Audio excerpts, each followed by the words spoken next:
Shalom Bapak Ibu Saudara yang dikasihi Tuhan. Mengucap syukur sekali kalau tengah minggu ini kita boleh kembali bersama-sama, bersatu, bersehati, bersepikir di dalam jam doa bersama dengan keluarga kita masing-masing. Mari kita siapkan hati dan pikiran kita untuk kita mendengarkan kebenaran firman Tuhan sebagai landasan kita untuk berjam doa. Mari kita berdoa. Bapa Surgawi, kami bersyukur kepadamu Tuhan, karena kuasa-Mu yang begitu sempurna Tuhan nyatakan senantiasa dalam kehidupan kami. Dan saat ini Tuhan, kami siap untuk mendengar kebenaran firman Tuhan sebagai dasar kami untuk beriman, untuk memegang janji Tuhan dan menantikan jawaban-jawaban doa yang daripada Engkau. Berkati kami ketika kami belajar kebenaran-Mu. Dalam nama Tuhan Yesus Kristus kami berdoa, haleluya, amin. Bapak Ibu yang kasih Tuhan, mari kita buka Alkitab kita di dalam Yakobus pasal yang kelima ayat 17 sampai yang ke-20. Yakobus pasal yang kelima ayat 17 sampai yang ke-20. Akan saya bacakan. Demikian firman Tuhan. Elia adalah manusia biasa sama seperti kita, dan ia telah bersungguh-sungguh berdoa supaya hujan jangan turun, dan hujan pun tidak turun di bumi selama 3 tahun dan 6 bulan.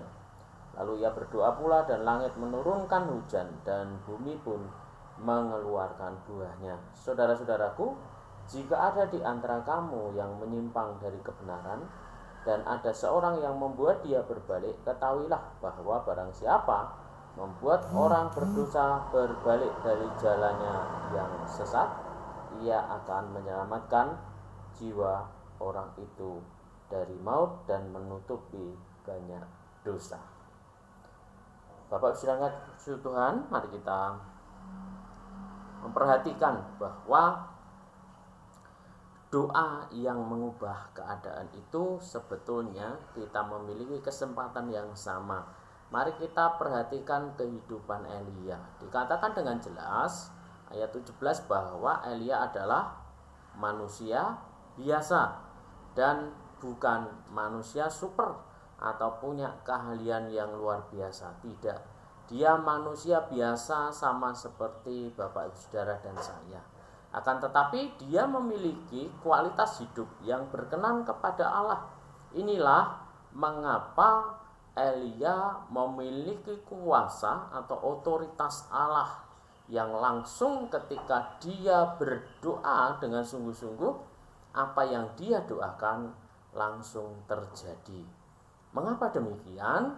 Karena Elia memiliki hubungan yang baik, yang intim, yang murni dengan Allah, sehingga doanya berkuasa luar biasa. Bahkan itu kalau bisa dikatakan berlawanan dengan hukum alam, karena ketika berdoa 3,5 tahun tidak turun hujan, itu sudah beberapa musim seharusnya terjadi, tetapi 3 tahun 6 bulan semuanya itu berhenti tanpa air hujan. Dan ketika Elia berdoa supaya hujan turun kembali, dan hal itu pun terjadi. Luar biasa. Setiap pekerjaan Tuhan yang diminta atau dimohonkan oleh seorang yang memiliki keintiman dengan Tuhan. Lalu mengapa doa yang sedemikian juga bisa didengar dan langsung dijawab oleh Tuhan?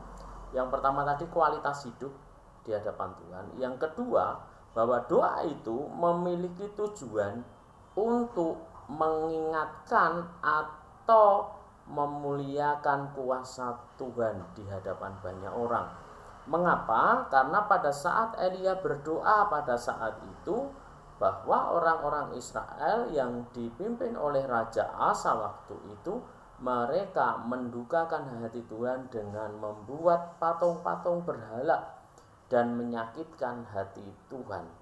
Sehingga cara teguran Allah melalui Elia sungguh-sungguh langsung terjadi. Sehingga ketika Elia berdoa ini bukan tujuan karena kemarahan, supaya Tuhan menghukum, tidak, tetapi supaya orang-orang Israel pada masa itu melihat, kembali mengingat dan percaya kembali kepada Allah dan berbalik dari setiap dosa dan kesalahannya. Kemudian yang selanjutnya, ya, mengapa doa Elia bisa begitu luar biasa? Karena di dalam doa Elia itu memiliki tujuan yang sangat luar biasa untuk kembali membangun iman umat Israel. Apakah Elia juga akhirnya mengalami kesulitan dari doanya itu? Iya, tetapi Tuhan memberikan solusi. Sehingga Elia disuruh Tuhan untuk pergi ke pinggir sungai Kerit. Di sana dia dihidupi oleh Tuhan. Dan setelah kering sungai Kerit, dia pergi ke Sarfat dan di sana bertemu dengan janda Sarfat. Dan melalui keluarga janda Sarfat ini yang menghargai otoritas Tuhan dan menghargai keimaman daripada Elia, akhirnya mereka bisa hidup sampai hujan kembali. Luar biasa.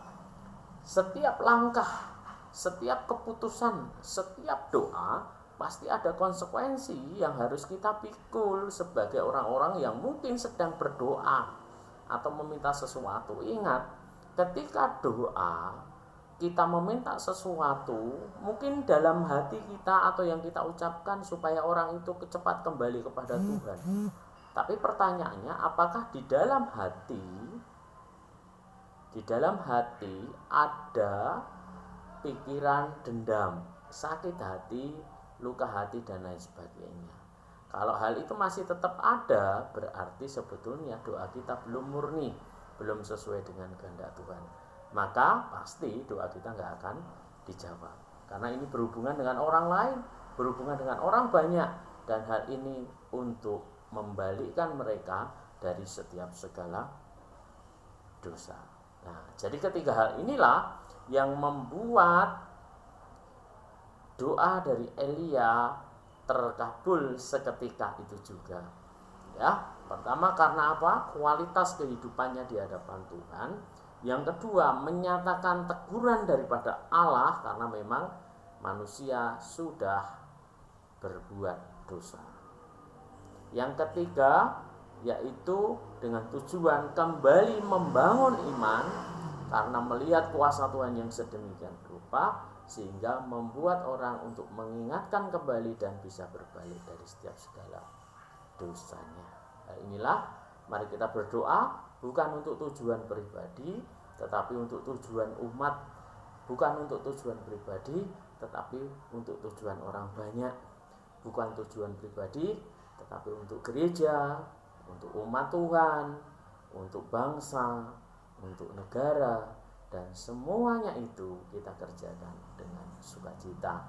Mari kita membangun hubungan yang baik dengan Tuhan, supaya doa kita pun dijawab oleh Tuhan dengan penuh kuasa.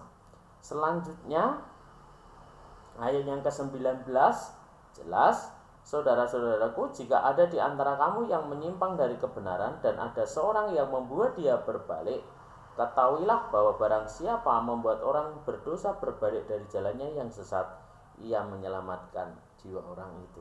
Ini bagian dari isi doa dari Eli, sehingga teguran itu dinyatakan dalam bentuk atau dalam wujud tidak hujan selama 3,5 tahun. Dan semua itu sangat mempengaruhi kehidupan orang Israel pada saat itu. Nah, karena keadaan demikian, apakah Elia juga mengalaminya? Iya, mengalaminya. Karena semuanya itu ditimpakan kepada orang Israel, dan si Elia ini juga hidup di dalam lingkungan itu.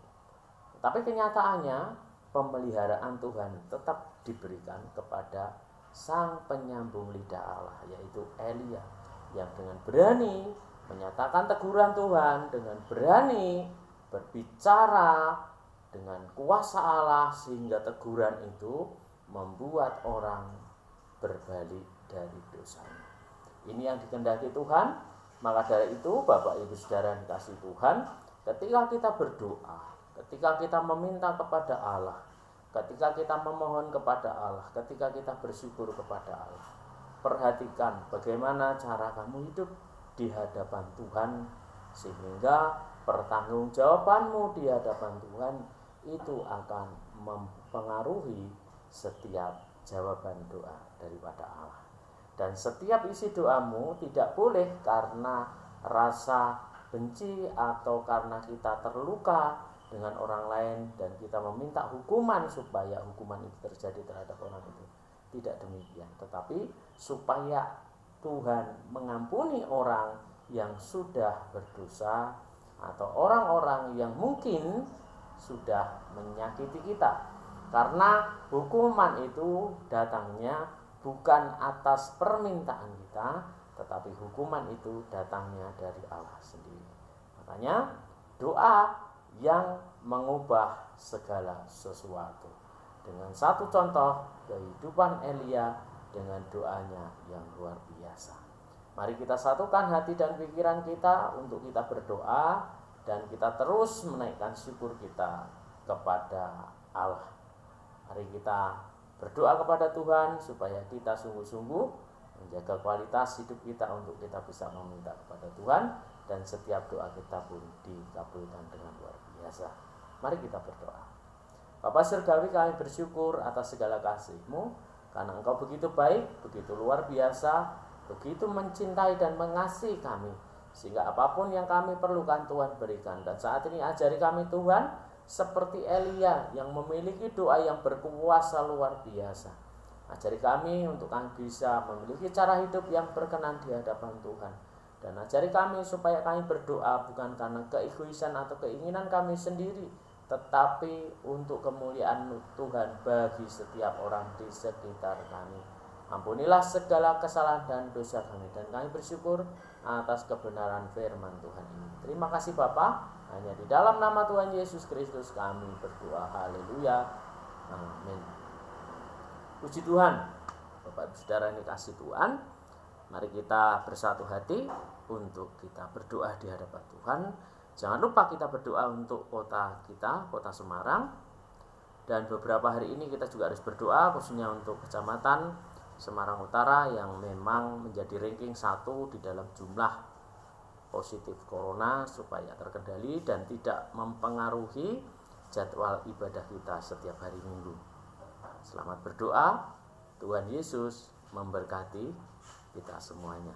Haleluya, puji Tuhan. Amin.